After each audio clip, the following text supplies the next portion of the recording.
Welcome to the Learning Pines YouTube. We hope this video helps. In this video, I will explain how to make your website responsive with Elementor. Responsive design is crucial for a great user experience, ensuring your site adapts beautifully to any screen size. Elementor makes this straightforward with its intuitive responsive controls. You can easily switch between desktop, tablet, and mobile views to fine-tune your layout.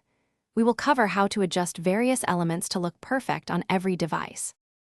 Elementor's responsive mode allows you to see exactly how your design appears on different screens.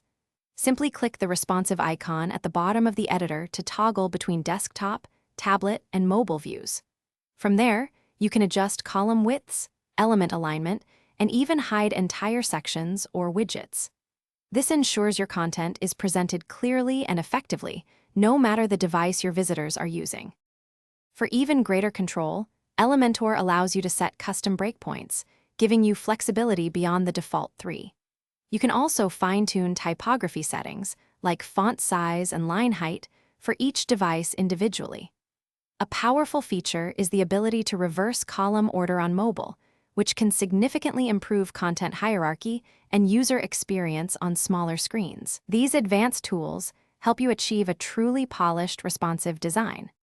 After making your responsive adjustments, it is crucial to test your website on various physical devices.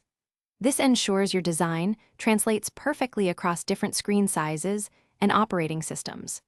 Elementor also offers a responsive checker to help you spot any overlooked areas. Adopting a mobile-first design strategy from the start often leads to a more optimized and user-friendly experience for the majority of your visitors. Thanks for watching. Consider subscribing if we helped you.